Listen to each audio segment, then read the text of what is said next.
Boa tarde a todos. Estamos aqui mais uma vez, dando continuidade à nossa programação de convidar sempre um cliente que faz parte da nossa história da Fonteles. E hoje o nosso convidado de honra é um empresário de sucesso que todos conhecem, Dr. Beto Studart. O nome dele, aliás, é Jorge Alberto Vieira Studart Gomes, mais conhecido carinhosamente por todos como Beto Studart. Empresário desde jovem, administrador de empresas pela UES, foi presidente da Agripec, Química e Farmacêutica S.A. por 40 anos, foi vice-presidente do SIC, Centro Industrial do Ceará, presidente da AENDA, Associação das Empresas de Defensivos Agrícolas do Brasil, em São Paulo, vice-presidente da Abquímica, Associação Brasileira das Indústrias Químicas, em São Paulo, foi presidente da FIEC, a nossa Federação das Indústrias, no período de 2014 a 2019. Hoje, é o presidente do Grupo BSPA, que atua nas áreas de incorporação, urbanismo e finanças crédito. Poderia nos falar sobre a sua jornada profissional, início e atualidade? O que mais lhe motivou na época e o que mais te motiva ainda hoje, depois de mais de 50 anos? Cuidado para não ser uma pergunta com a resposta de 30 minutos, senão encerra. Tá bom, primeiro eu quero agradecer ao Fonteles, meu amigo de muitos anos, 30 anos, Fonteles. 30 anos. E o Fonteles, como hoje ele está marcando 40 anos de vida, de escritório, ele também participou da minha vida no momento culminante, aquele momento de grande dificuldade na construção da minha história. O Fonteles esteve comigo e foi uma presença decisiva nas minhas decisões, e onde eu recebi orientações maravilhosas, todas certeiras. Tem até fatos pequenos também para a gente comentar. Então, para mim é um prazer muito grande estar aqui, porque encontrar o Fonteles sempre é uma alegria renovada, porque nos remete ao passado e a gente conclui que o presente do Fonteles está bem construído. Tanto é que tem esse escritório com todos esses talentos aqui junto. Para mim é uma satisfação, Fonteles. Minha jornada de vida é uma coisa fascinante. Sabe? Eu acho que a minha vida foi muito rica, desde o nascedouro, quando jovem, quando pequeno. Tem uma porção de detalhes que hoje, aos 78 anos, quando olho para trás, eu vejo o quanto fui feliz. E como eu cresci ao longo do tempo, sedimentando os meus conceitos de vida, enfrentando as minhas dificuldades, que eu digo sempre o seguinte, Fonteles, eu só tive uma dificuldade, foi aquela que você gerenciou. As outras foram dificuldades impostas por mim, dificuldades de um empresário que queria crescer. Para crescer você tem que fazer sacrifícios enormes em nome do desenvolvimento do seu negócio. E assim eu fiz. Então eu vivia sempre na exaustão das minhas condições para poder chegar ao objetivo de vida. Nascer para esse objetivo, que era empresariar, tem algumas razões infantis também. Quando criança, quando eu tinha muito medo de ficar pobre, ou ser pobre. Né?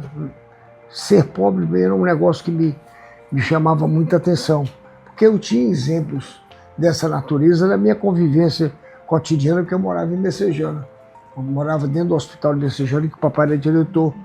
E o Hospital de Messejana hoje leva o nome do papai, por obra do nosso ex-governador Lúcio Alcântara, que no último ato ele denominou o nome do hospital de Carlos Alberto Studart Gomes. Eu convivia naquela época em Messejana com as pessoas pobres e convivia de manhã com os meus amigos ricos aqui no Colégio Cristo. Então isso aí me deu uma formação muito interessante de vida. O ser rico que eu passei a objetivar e o medo de ser pobre, porque eu estava assistindo também. Né? Então a minha vida eu acho que começou mais por aí. Essa coisa da minha necessidade de me desenvolver como empresário, como empreendedor, porque eu concluí logo cedo que eu não tinha o viés da medicina. Eu não sabia seguir os passos do papai, e o papai era um cara muito importante E eu sabia que eu tinha que ser importante, mas pelos seus valores, não pela medicina, porque não dava para eu falar o nome das doenças, dos princípios ativos, como funcionava o organismo, para mim tudo era muito problemático. E aí eu comecei a surgir minhas ideias, fui ser executivo do Grupo Macedo por 4 meses somente, mas é histórico, é curricular, né? Sei, 4 meses, vi que ali não era o meu espaço era ir para a rua, era tentar fazer alguns negócios. Fui buscar oportunidades no BNB, no Etene, que você conhece, Fonteles. O Etene tinha muito perfil industrial e eu ia estudar os perfis industriais que me diziam a respeito. Acabei não encontrando. Mas a vida me reservou uma oportunidade que foi ser diretor da Agripec. Quando cheguei na Agripec, para representar o papai, que eu não era sócio, eu tinha que representar o papai, foi um momento assim muito positivo. Eu tinha algumas aptidões, eu tinha muita habilidade para marketing. Eu sou um marqueteiro, tanto é que vocês conhecem o Beto Studio, não conhecem? Conhece ou não conhece? Todo mundo conhece o Beto Studio, porque eu fiz a minha marca, né? E naquela época eu gostava muito dessa parte de marketing, gostava muito da área de custos. O que eu aprendi na faculdade foi gerenciar custos. E a Agripec, que era uma empresa pequena, muito pequena, era carente desse tipo de informação, desse tipo de cuidado. E eu fui tomar conta da parte de custos e foi aí que eu comecei a determinar preço de produto. E depois entendi que o preço não é só para determinar nossas margens. O preço tem que ser feito para poder alcançar um consumidor. Não adianta você ter um preço que ele vai lhe satisfazer como margem para remunerar seu negócio, se você não consegue vender porque você não conhece o consumidor. O consumidor precisa ter poder aquisitivo para adquirir. E aí foi a minha caminhada muito longa. Isso daí aconteceu até 2007, acho que foi a época do vendi Agripec, 2007. Então de 69 até 2007 foi quebrando muita pedra, trabalhando muito, crescendo pelo Brasil todo. Eu trabalhava só no Ceará quando eu cheguei, depois descobri que trabalhar com agroquímico só para o Ceará, um estado que não tinha agricultura, na época era agricultura só de subsistência, hoje tem agricultura porque você tem água. Então você pode irrigar, você tem umas condições diferentes, hoje você tem um anel de açudagem muito grande que facilita a vida do agricultor. E eu concluí que se eu ficasse aqui no Ceará, eu ia sucumbir, porque não tinha como viabilizar meu negócio. E aí começou a minha via sacra. Minha via sacra pelo Nordeste, começando pelo Piauí, depois Rio Grande do Norte, depois Paraíba, Pernambuco, e assim fui caminhando como formiga, e formicida era o meu produto mais importante. Então eu tinha que campear a formiga, tinha que ir atrás dela, né? E fui até chegar na margem do Rio São Francisco, que foi um grande ponto para mim, e lá já tinha um rol de inseticidas mais expressivo, já estava desenvolvendo, já tinha inseticida sistêmico. Lá a cultura era tomate e cebola, que tinha praga com hábito sugador, então coincidiu com alguns produtos que eu já tinha em linha, e crescemos e fomos crescendo pelo Brasil. E de repente nos tornamos brasileiros com centro de distribuição em Porto Alegre, em Londrina, em São Paulo, Cuiabá, Fortaleza. Foi uma coisa. Foram 40 anos, eu estou dizendo assim em 2 minutos, mas foram 40 anos nessa construção. E aí me tornei grande. Eu tornei a empresa de maior visibilidade do Brasil, de capital nacional, que acabou sendo cobiçada pelas multinacionais e vieram me comprar. Foi uma negociação boa, bem conduzida, bem pensada e de muita saudade. Vamos para a pergunta. Eu me lembro que você, quando vendeu a primeira parte, você ficou como controlador, pequeno percentual. Foi. E eu disse, Beto, se prepare para vender a segunda parte, mais cara. Aí você disse, não faça isso, que eu vou macular a imagem do meu pai e tal, coisa assim, muito saudosista. Eu acho que dependendo da grana, você vai esquecer isso. Na realidade eu fiquei com 0,01%. Quando eu vendi 50%, fiquei com 50% com essa Golden Share que me dava toda a prerrogativa de administração de gestão. Então eu tinha autoridade para poder, tinha autoridade porque estava escrito, né? A Golden Share me dava essa capacidade, essa prerrogativa. Eu tinha a prerrogativa de ampliar minha estrutura de trabalho, ampliar os vendedores, minha área de trabalho, definir os produtos que eu tinha que ter em linha, buscar as culturas mais interessantes. No farm não se incomodava que eu competisse com ele mesmo, né? Ou com os seus concorrentes. No caso, a Monsanto era um fornecedor dele global e eu concorria com a própria Monsanto. Eles ficavam meio de lado, não influenciavam. E foi um momento muito rico porque foi ali que eu aprendi a ter sócio. Até então não tive sócio. Então eu fiz a minha vida de pequeno até chegar em 2005 e 2007, sozinho, e aí comecei a compartilhar de 2005 a 2007 toda a gestão. Por intermédio de quê? De relatórios. Eu tinha que me reportar. E eles me deram muita liberdade para fazer isso, só não me deram a liberdade para investimento. Investimento eu tinha, na época, uma autonomia para investir até 15 bilhões de dólares. E para mim não era suficiente, porque eu tinha um sonho de fabricar um ácido de glifosato, que era a matéria-prima do meu glifosato, que era um produto que eu usava para soja. Isso aí me desanimou um pouquinho. O que me levou mais a vender foi exatamente eu não ter mais a condição de continuar prosperando, que era coisa do meu temperamento, né? Quando eles então me abordaram, e o Fonteles cantou muito bem a pedra, me abordaram se eu podia conversar sobre a venda da segunda parte. Mas eu estou dizendo isso, mas não é que a vida tenha sido fácil para mim. Ela foi muito difícil porque ela foi feita palmo a palmo. Não teve assim, não caiu um boom em cima de mim. Foi cair um boom depois de 20 anos, 25 anos, né? Que eu já era conhecido no mercado. Eu já tinha um network em Brasília muito bom para poder licenciar meus produtos. Para licenciar um produto da Agripec era necessário você circular pelo Ministério da Agricultura, Ministério do Meio Ambiente, Ministério da Saúde, Agência Nacional de Vigilância Sanitária. Era um processo super doloroso, muito, muito complicado. Mas eu consegui um espaço muito grande.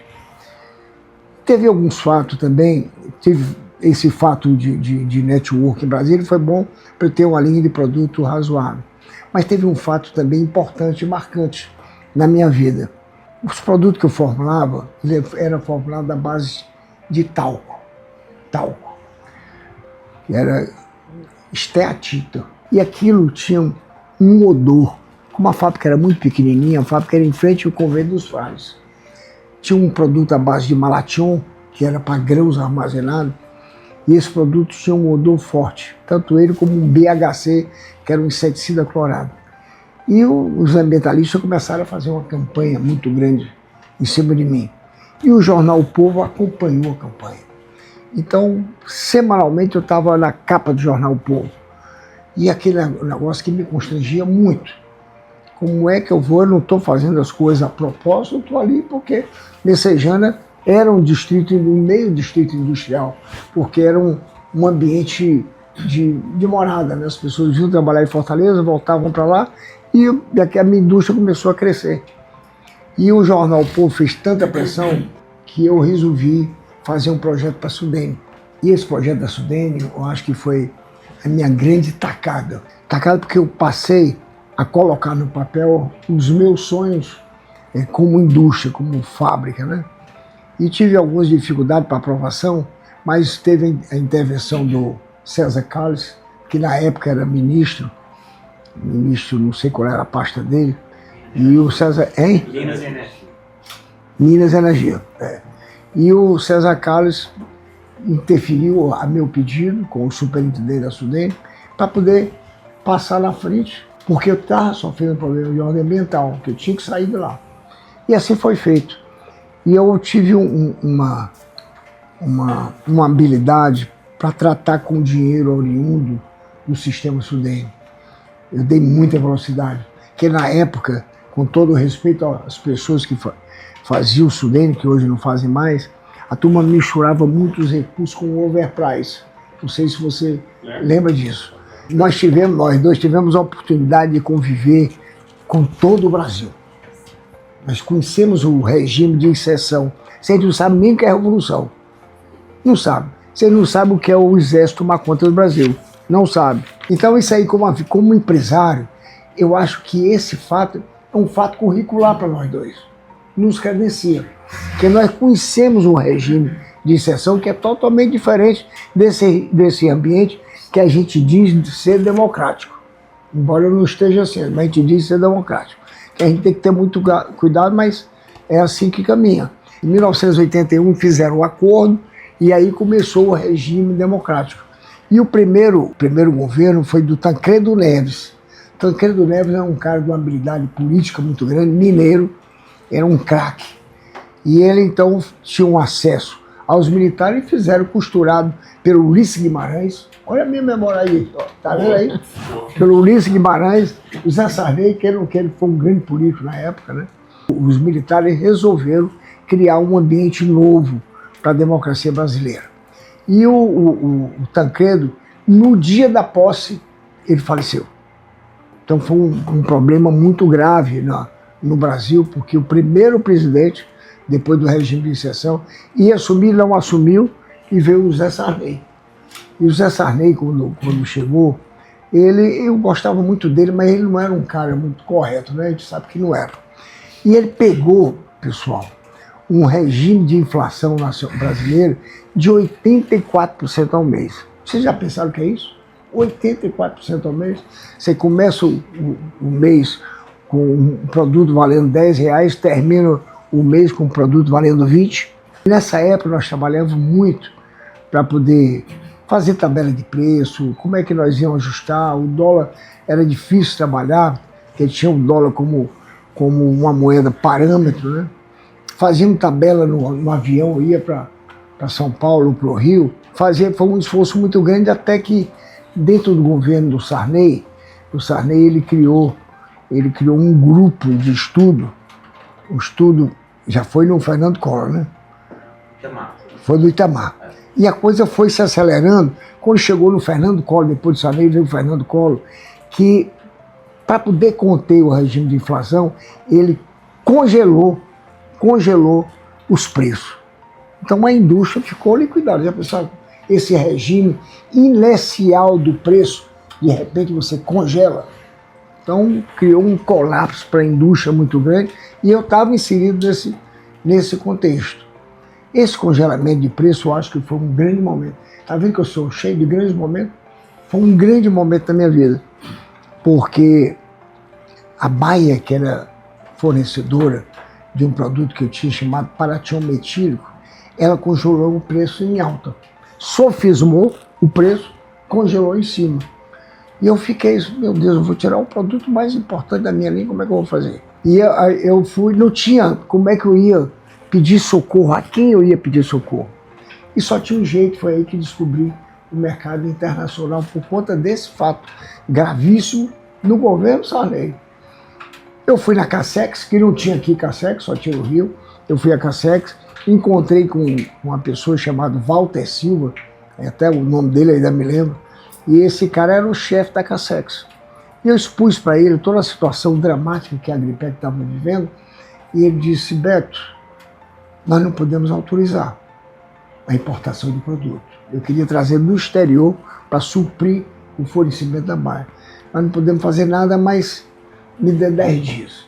Ele chamou a Bayer, chamou a Rodia, que também fabricava, e concluiu que não existia produção suficiente para me fornecer. Aí ele me deu uma autorização para importar 120 toneladas de produto.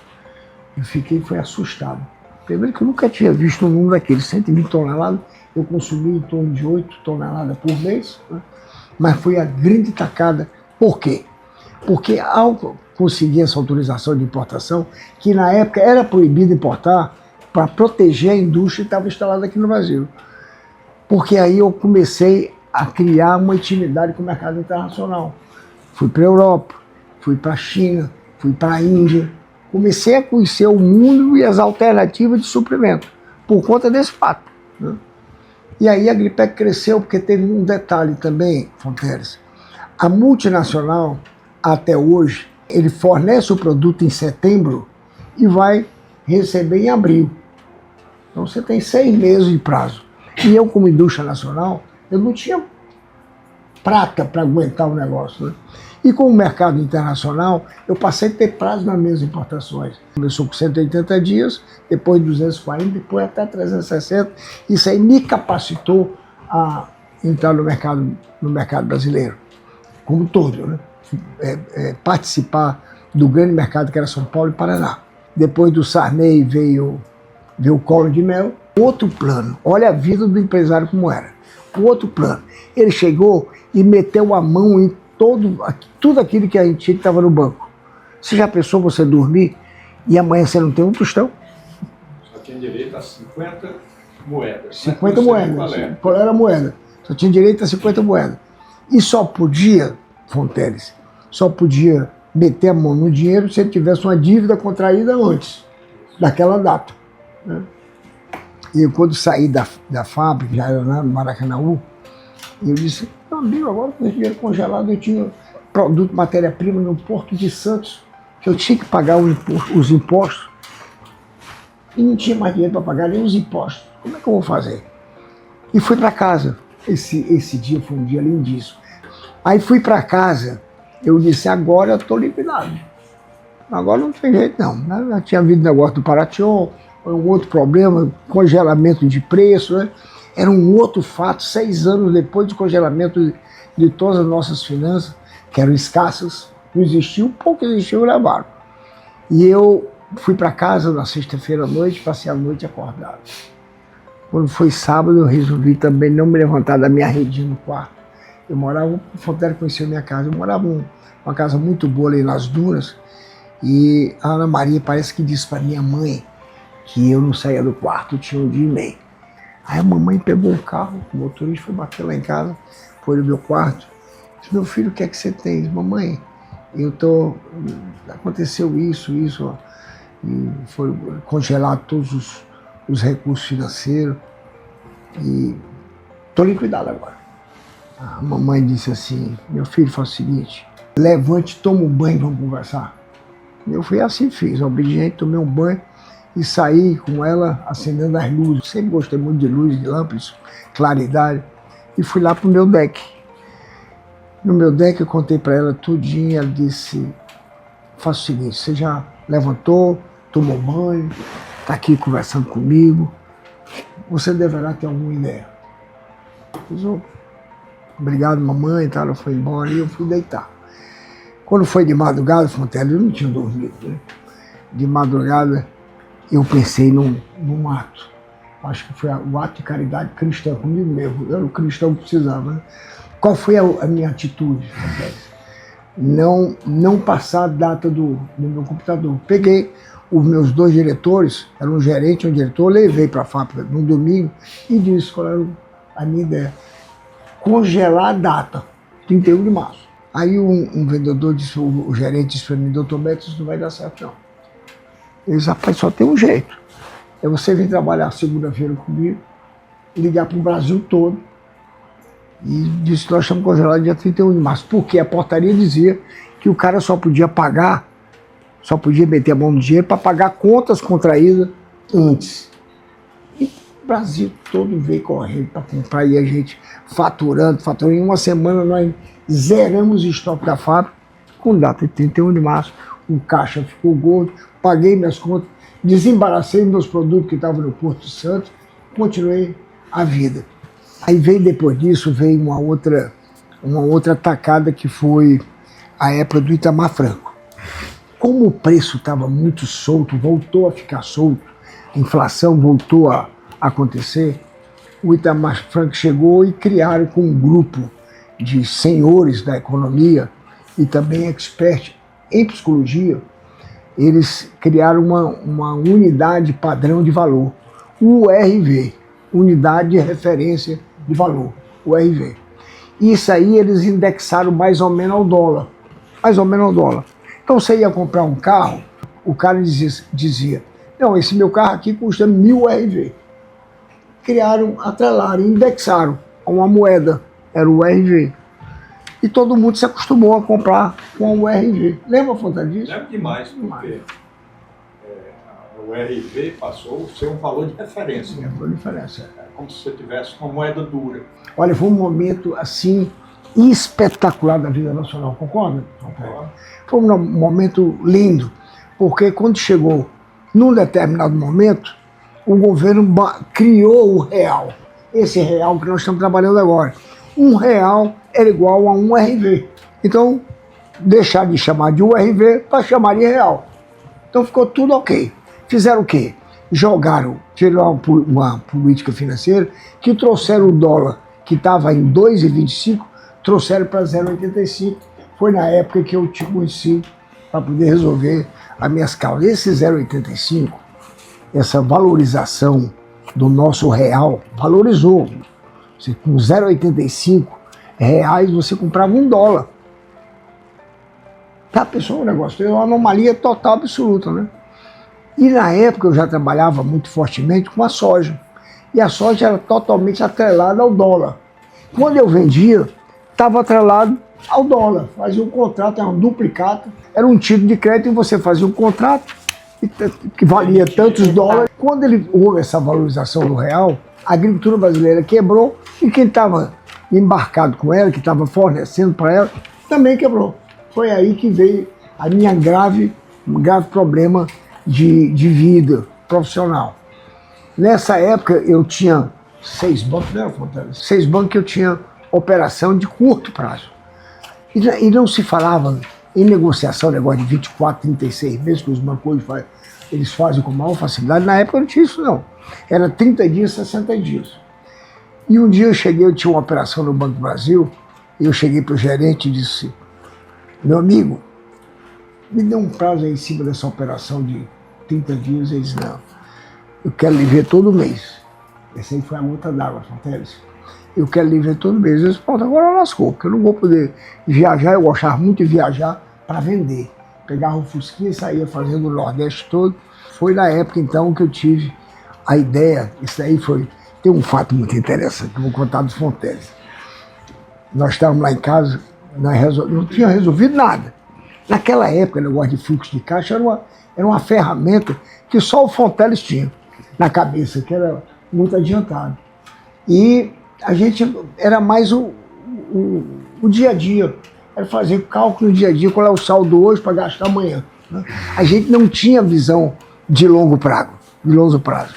E eu fiz, o meu advogado era o Clóvis Mapurunga e o meu amigo companheiro era o Luciano Montenegro. Aí o Clóvis virou e disse, aqui só tem uma pessoa aqui para dar palpite. Foi o Luciano que disse isso. Quem é? É o Fonteles. E rapaz, depois Fonteles não vai conhecer. Aí fizemos uma reunião lá em casa, tinha uma mesa grande na sala. Aí chegou o Fonteles, aí começou a analisar os números do negócio. Uma habilidade danada que ele tem para interpretar os números. Aí ele disse, Beto, faça um trabalho assim, assim, assim. O que é que você tem aqui, me deu todas as colunas que eu tinha que desenvolver, mandei desenvolver, Fátima. Quando foi no outro dia, tive outra reunião, 2 dias depois. E o Fonteles analisou e disse, Beto, aqui só tem uma solução. Qual é a solução, Fonteles? Aqui só tem uma cautelar. Vocês não sabem nem o que é cautelar também, né? Cautelar, a gente está com uma medida que não estava prevista em lei, mas existia uma saída em lei. Você tem que fazer uma cautelar. E esse meu advogado, o Gil, que era meu amigo, eu disse, eu não vou ficar aqui, essa medida é muito esdrúxula, você não vai aguentar. Esdrúxula, foi a palavra dele. Aí eu disse, Gil, então, é o jeito de deixar em casa. Aí deixei a ladeira ali das dunas, eu fui deixar e voltei correndo. Aí demos sequência, aí vamos trabalhar então para fazer a cautelar. Vamos trabalhar. É lindo demais essa história. A história mais bonita da minha vida foi a cautelar. Aí fomos desenvolver e começamos a fazer. O Clóvis e o Fontelli desenvolver a peça. Vai para lá, vai para cá, desenvolve, enxuga, põe isso, tira. Aí ficamos com a peça pronta. No meio do processo, eu encontrei com um grande amigo, que na época era desembargador. Gente muito boa. É meu amigo do Fonteles. Ele virou e disse, vai dar certo. Aí caiu na mão de um desembargador, que o bicho era meio cara feio, não adianta dizer os nomes. Aí o nosso amigo foi falar com ele. Disse, não, rapaz, isso aqui é o Beto Stuart, que tem um trabalho aí de 30 anos trabalhando aí, não é possível, isso é um fato da economia que surgiu, o dólar a moeda desvalorizou e criou um constrangimento na agricultura, vamos fazer alguma coisa. Aí ele fez um despacho, ele fez um despacho, bateu na máquina, não tinha esse negócio de computador não, era na máquina, e levou para o juiz desembargador. Aí veio, aí tudo ok. Quando foi no outro dia, nós estávamos, outro dia não, acho que 20 dias depois a gente estava com a cautelar na mão. Foi a melhor coisa da minha vida. Outra coisa boa, porque tudo aquilo dos 5 bancos ou 6 bancos, eram seis bancos, que nós entramos com 5, nós deixamos o BNB fora. BNB fora. BNB e o BIC. Né? BNB e BIC. Aí não tinha mais compromisso, né? O compromisso era só depois que a gente negociasse. Então os cabos que estavam me cobrando a cada 30 dias, eles foram obrigados a negociar 24 meses, 36 meses. Aí deu fôlego de caixa. Aí eu naveguei belíssimamente bem. E Fontelli, deixa eu declarar uma coisa aqui para você. Foi o momento que eu me impus na vida, foi na minha cautelar. Porque eu nunca atrasei um compromisso. Nunca. Zero atraso de compromisso. Então as pessoas, o sistema bancário, viu que estava ali um cidadão. Era o Beto. Não atrasei e também nunca mais entrei em banco. Teve isso, nunca mais entrei em banco para pedir dinheiro. Nada. Fazia aqui com um recurso próprio e fui tocando, ficamos grandes. Então foi um grande momento. Teve 2 episódios aí muito interessantes, enriquecedores. Nós pegamos a cautelar pronta e fomos para o BNB. Fomos juntos. Fomos. O BNB dentro e outro BNB fora. Foi. E encontramos o Arnaldo Menezes, lembra disso? Me lembro demais. Aí eu disse, Arnaldo, qual é a opção? Ele disse, deixa a gente fora. E você saiu de lá com uma coisa muito interessante, uma mariquita. Uma mariquita. Ninguém sabe o que é uma mariquita.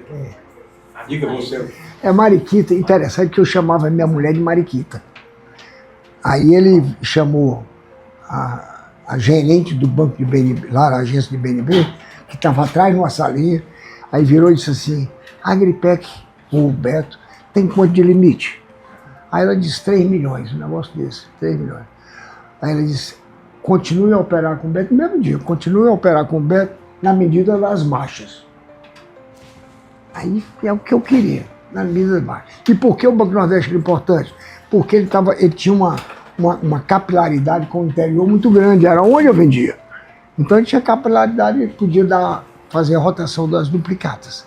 E assim aconteceu esse fato engrandecedor, onde a minha amizade com o Fontelli se apertou muito, e alguns ensinamentos, eu tenho a neurose ainda por fluxo de caixa. Tu acredita? Eu tenho uma controladoria, eu tenho a impressão que é a melhor controladoria do Ceará. Tem 4 pessoas trabalhando em cima da controladoria, meu irmão, os números só falta falar.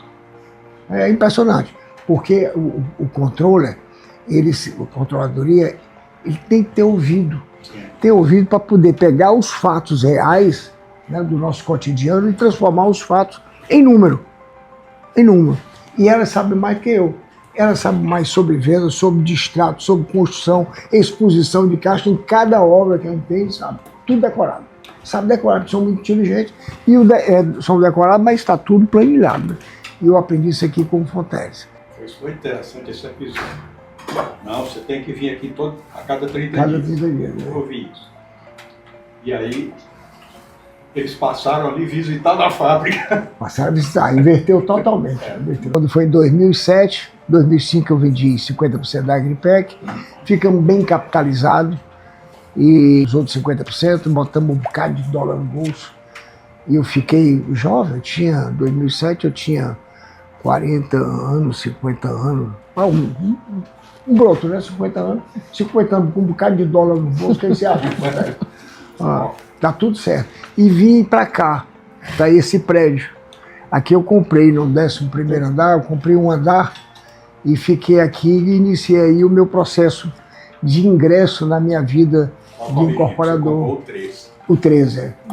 Mas aí comprei e aqui eu comecei a receber visitas dos meus amigos do mercado de incorporações. E eles pediam para eu comprar alguns terrenos e eu entrei no sistema de permuta. Eu comprei, e bem capitalizado, muito capitalizado, ganhando dinheiro no mercado financeiro. Né? Mercado financeiro bombando. A turma às vezes perguntava, Beto, como é que foi esse mês? E eu dizia assim, imagina um cano de 10 polegadas. É só entrando os juros. Né? É um negócio maravilhoso, como está agora, né? 14,5% agora está um espetáculo. Né? E isso aí eu não me contentava com o dinheiro, como não gosto. Não é que eu não gosto de ter dinheiro, eu gosto. Mas não é a forma de vida que eu quero. De ficar com dinheiro, manejando dinheiro, é uma apatia muito grande. É o que me motiva, eu fico muito, muito feliz. Eu tenho uma felicidade muito grande, minha companheira diária, e sinto isso todo dia quando eu saio de casa por um corredor branco, e eu digo, vou trabalhar, eu vou encontrar com pessoas, vou encontrar com gente. Então eu estaria em casa sem participar desse encanto da sociedade, que é conviver com as pessoas, descobrir os talentos, né? Ter ideias, dividir suas ideias, respondendo a sua pergunta, dividir as suas ideias com outras pessoas. Ter alguém que faça prosperar a sua educação, o seu ambiente, como você pensa, né? O seu negócio, né? O respeito. Eu só posso mostrar para a sociedade que eu a respeito se eu estiver envolvido com ela. Ninguém pode saber que eu respeito a sociedade se eles não estiverem vivendo a minha vida. Então eu vivo a vida da sociedade seguindo, com apartamento, com prédios, com edificações bonitas, bem feitas. É uma forma de eu conviver com a sociedade, né? E está dando certo, eu estou feliz, não pretendo parar, viu, Fatinha? Porque hoje, quando você começou, você disse um negócio aí que eu vou lhe corrigir. Você disse um empresário de sucesso. Eu ainda não sou empresário de sucesso. Eu só serei um homem de sucesso no último dia. No último dia, porque muitas coisas podem acontecer conosco. O sucesso para mim é uma coisa que eu persigo cotidianamente. Eu não tenho uma sala para vender aqui. Tudo vendido. O que é isso? É sucesso? É. Mas eu tenho que ter sucesso agora no estilo. Do mesmo jeito. Então, o sucesso é uma coisa que fica perseguindo todo tempo. Essa tecnologia de aço, que não é comum aqui. Você fez essa mista, né? Essa aí é mista, porque tem todo aquele pavilhão intermediário é aço, né? É aço. Aqui tem 1.250 toneladas de aço naquela ponte. Aí você diz, Beto, e como é que você vai conviver com aço? Eu tenho duas demonstrações. Primeiro que você tem a Gerdau, que trabalha com aços estruturais, desenvolve tudo tecnologia. Você tem a ArcelorMittal, que é uma grande parceira global. E hoje eu recebi visita da ArcelorMittal para dizer o seguinte, o diretor Paulo, eu tenho amizade não, tem uma relação comigo, disse que é para fazer tudo o que a BS Par quiser, para poder acomodar o preço. Então eu estou com os dois fornecedores de aço, os melhores do Brasil. Né? E assim a gente vai construindo a vida da gente todo tempo. Né? Olha, naquela época, Fátima, tinha uma relação muito difícil entre o cientista e o industrial. Muito difícil. Os cientistas se sentiam dono da chave do laboratório. É assim que eu defino a relação. E o industrial tem necessidade do cientista, mas não tem acesso ao cientista. Porque o cientista, quando chegava 11h30 para meio-dia, fechava o laboratório e ia para casa. Então, a minha grande tacada foi melhorar essa relação. Eu queria melhorar essa relação. Primeiro, eu trouxe uma ferramenta, chama-se Observatório da Indústria, que eu fui caçar na Federação do Estado do Paraná. Comprei essa tecnologia, trouxe para cá, implantamos. E o Observatório da Indústria, ele tem milhares de informações por dia. Como ela pode sair com milhares de informações. Vou dar assim, um exemplo grosseiro. Eu quero saber como é que está a construção civil na Bélgica. Me diz. Quero saber como é que está a venda de soja na Europa. Me diz. Então eu trouxe esse observatório, que foi um grande facilitador para o industrial. Eles agora precisam abrir as portas da indústria com o cientista. E comecei a criar uma convivência na base do relacionamento social. Minha grande tacada foi juntar essas duas personalidades para poder facilitar o entendimento e o crescimento cultural do empresário, né? Dar formação para ele. E terminou, isso é uma coisa interessante que você precisa saber, Fontelli, existe dentro da arrecadação, tem um percentual da arrecadação do Estado que ele destina para pesquisa. Aí tem a FUNCAP, que é a fundação que ingere esses recursos. E eu consegui com o governador e perpetuei até o final do meu mandato uma verba de 10 milhões de reais, que era muito dinheiro na época, era muito dinheiro. Todo ano eu fazia um encontro com o governador, ia anunciar a verba que já estava negociado comigo, eu levava os reitores e levava os industriais. E criei dentro da FIEC um edital.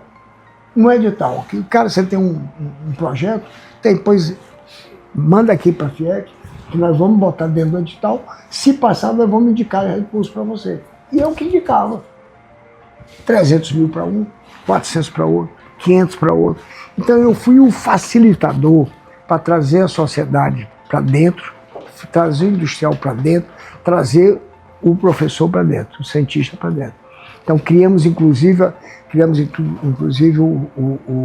um conselho que é o Conselho de Inovação e Tecnologia, COINTEC. COINTEC. Aí criei um conselho onde todo mês havia um almoço com eles, jantar, para poder discutir o problema da ciência, o problema da tecnologia, e assim a FIEC cresceu violentamente. E outra coisa, a minha palavra representava sempre uma palavra do anseio da sociedade. A sociedade queria ouvir aquilo e eu trabalhava para poder satisfazer as pessoas. Então a sociedade tinha um representante institucional que era eu. Eu fiz um trabalho muito bacana, não sei nenhuma modéstia, que não é para ter modéstia. E o Ricardo Cavalcante, que me sucedeu, está fazendo um trabalho melhor ainda do que o meu. Melhor, que foi uma grande sorte. Você ver o seu sucessor lhe superar é uma coisa muito... Então na FIEC foi esse meu trabalho. Muito importante, que eu acho. Ultimamente eu soube que você virou fazendeiro. Verdade? Família Stuart sempre foram fazendeiros. Não um grande fazendeiro, eles tinham fazenda para criar cavalo, criar uma meia dúzia de vaca para tirar leite, essas coisas. O único que profissionalizou um pouco o meio pecuário foi o papai. E o papai era um cara muito organizado. Ele tinha todo o leite do papai na época, era pesado, não tinha nada mecânico. Era tudo na mão. Tudo na mão, tirava leite na mão. E eu vi que depois que eu me desocupei, que eu sou um cara muito ocupado, mas que hoje pode ter uma agenda, né? E eu comprei essa terra que eu achava muito bonita, comprei do Cláudio Tagento, e resolvi criar cavalo. E resolvi depois criar Nelore. E isso é uma coisa assim interessante que eu quero dizer para vocês. Objetivo de vida. Quando o sujeito objetiva alguma coisa, você parece que alonga a sua vida. E o meu objetivo na fazenda é ter os melhores Nelores do Ceará, comercial. Eu quero ter animais com características de puro de origem, certificado, que eu faça o comércio dele, quer dizer, seja comercial. Então o meu negócio é vender bezerro. Eu estou numa evolução genética desses animais constantemente. E eu Eu sou um admirador do meu próprio trabalho. Eu estou vendo como eu estou melhorando a minha genética todo tempo. E nos cavalos também. Os cavalos, eu não tenho o cavalo, como que a gente chama o cavalo? Não, o cavalo que é o garanhão. Eu não tenho garanhão. O garanhão é proibido. Proibido porque eu quero fazer genética boa. O que é que eu faço? Eu compro o sêmen dos melhores cavalos, os cavalos campeões de marcha. Trago, deixo todos estocados, estimulo o cio das éguas e faço a inseminação. Então, meus cavalos estão sempre em evolução genética. Sempre. Então, eu sou fazendeiro por isso. Como é que está sendo a sua sucessão? Como está sendo conduzida nas empresas? Fatinha, sabedoria. Você sabe que sucessão, você tem herdeiros e sucessores. Duas coisas distintas, né? O meu pensamento é o seguinte, é dividir com duas pessoas parte do meu lucro da incorporadora a partir agora de 25, já usufruindo dos lançamentos de 24. Não é do resultado. Daquilo que eu lancei. Aquilo que eu lancei em 24, que já está oferindo lucro, eu vou dar um percentual bem expressivo para um e para outro. E eu vou dando em forma de ações preferenciais. E eu vou ficando com as ações ordinárias. Na incorporadora. Finanças não entra, isso é diferente. Finanças tá para a família. Patrimônio é da família. Na incorporadora, que envolve tutano, eu vou fazer desse jeito. Você separou o business. Falei o business. Porque não envolve patrimônio. Eles estão ficando com o negócio e com a marca. E vão fazendo devagar.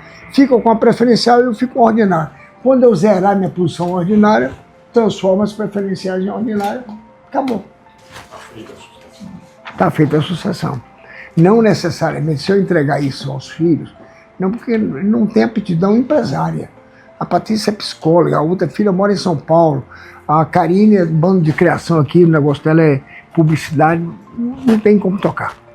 Né? E a Giovana é uma criança de 19 anos. Sou muito grato ao Fonteles, primeiro pela postura ilibada que ele tem e teve comigo, né, com a sociedade, ele age dessa forma. Então, a Fonteles, para mim, é um símbolo jurídico da nossa Fortaleza. Né? Falando na Agripec, a segunda tranche que nós vendemos, que foi essa em 2007, eu fui para o Hotel Hyatt. A primeira eu fechei na Austrália. E foi um negócio muito interessante, porque tinha uma sala de reunião, e aqui um gabinete, aqui um gabinete. Quando a gente queria tempo para discutir entre os grupos, cada um pedia tempo, ia para a sala, o outro ia para outra sala. Acabamos fechando. Naquela época eu ganhei um bocado de dinheiro, viu, Fonteles? Você cantou bem a bola. Ganhar dinheiro. O que mais me satisfez, além dos dólares que entraram, foi o adicional sobre o lucro oferido no ano. Porque tinha uma meta. E a meta foi atingida. Não, e sobrou muito, né? E aquilo foi incorporado ao patrimônio, sozinho, pessoa física, né? Foi muito bom. Em 2007 nós ficamos no Hyatt, lá em São Paulo. E foi uma negociação mais ou menos fácil, porque nós tínhamos todas as premissas do mercado, que é o valuation. Né? Eles estavam dentro de casa. Estavam dentro de casa, tinha o valuation, tinha os múltiplos tradicionais do mercado, que trata esse segmento da indústria química, agrícola, né? Então foi mais fácil, né? Foi mais fácil, mas foi um momento doloroso, porque eu fiquei numa suíte e no outro dia, na hora da venda, tudo muito bom, né? Muito bom, saí, fui para o escritório, no nosso São Paulo, que é um escritório genial, fui participar os diretores, que eles já estavam esperando, aí dormi à noite, quando eu acordei de manhã, que eu olhei para fora, esse momento é histórico, nunca mais vou esquecer. Eu olhei, abri a janela do meu apartamento e olhando para aquela ponte estaiada do raio, olhando para a ponte estaiada. E eu comecei a chorar. Eu chorei, liguei para a Ana. Mas, meu filho, por que você está chorando com tanto dinheiro no bolso? Eles, porque acabou o Beto Agripec. Não vai haver mais, né? O Beto Agripec, a Agripec do Beto. E foi um momento de tristeza. Mas foi um momento de felicidade mesmo, que eu até... Isso aí foi a sorte que eu tive na vida. Foi aparecer esses caras sem eu querer vender, sabe, Fonteles? Eu não queria, não é que eu não queria, não estava no mercado exposto a venda. Não ofereceu. É. Essa é uma coisa interessante. Eu criei a Fundação Beto Studas, que quem deu o nome, inclusive, foi a própria Ana. Ana Maria se aposentou e eu sempre fui um doador. Quanto mais, eu sempre gostei de doar. Sempre gostei de ajudar pessoas, né? E Ana Maria, eu conversando com ela, disse, deixa eu organizar essa parte das suas doações, que não tinha critério das doações. E montamos a fundação e ela começou então a disciplinar. E focamos em cima do menor, né? O menor carente, que tinha que ter um dom. Então, o carente que tem um dom da música, precisa estudar, nós vamos ajudar. E estamos isso há 17 anos, né? 17 anos com a fundação. E ela cresceu, é um negócio que eu não tenho nenhum incentivo fiscal em cima da fundação. Eu mantenho a fundação com meus recursos próprios, né? mantenho com muito prazer. E estou agora desenvolvendo um projeto, Fonteles, para vocês ficarem sabendo. Estou desenvolvendo um projeto de formação de executivo. Então ainda estou para bater o martelo, qual é a matéria que eu vou botar a mão em cima. Eu sei que são economistas ou pessoas ligadas ao marketing, tipo INSPER, mas para grupos pequenos, de 40 pessoas. Não é gratuito. Eu disse, hoje estava conversando com a Ana, ontem à noite. Ana, ela está fazendo a Renata Paula, que você conhece, que está fazendo o projeto junto com a Ana, e a Ana é nora da Ana Dáurea, que é uma mulher muito inteligente, foi reitora de uma faculdade particular aqui, e elas estão debruçadas em cima dessa ideia. Mas esse daí é para fazer doação do conhecimento. Eu quero ter cursos de formação, como se fosse um mestrado, para poder purificar o conhecimento das pessoas, dos jovens formados. Eu quero dedicar essa ação para jovens formados. Eu acho que aí eu eternizo, né, o nosso compromisso com a sociedade. Né? Pensando no futuro, o que você gostaria de poder passar para as próximas gerações, tendo como foco a sua trajetória e os projetos desenvolvidos? Idoneidade, respeitabilidade. Tudo isso aí para mim é importante. Eu acho que você não pode ser empresário se você não tiver o viés de falar a verdade, pagar em dia, compromisso com o que você está fazendo. Tem inclusive dentro do escritório, tem a forma BS de se fazer, forma BS de ser. Então as características do meu temperamento. Não gosto de mentir e não gosto de receber mentira. Mentir é fazer bem feito, é fazer aquilo que você prometeu. Quando você vai incorporar, você tem todo um arsenal de coisas que você concebeu, que você tem que registrar no registro de corporação. Aquilo você tem que cumprir. Ninguém pode reclamar. Se você tem uma assistência técnica por 5 anos, você tem que estar com assistência técnica viva todo o tempo para deixar. Então o que eu quero deixar é esse lado da seriedade, sabe? Coisa séria, não falsear. O senhor desenvolveu várias frentes, né? Vários negócios, como empresário, como líder empresarial na FIEC. E aí eu queria saber o que é que o senhor acha dentro desse cenário de Ceará, né?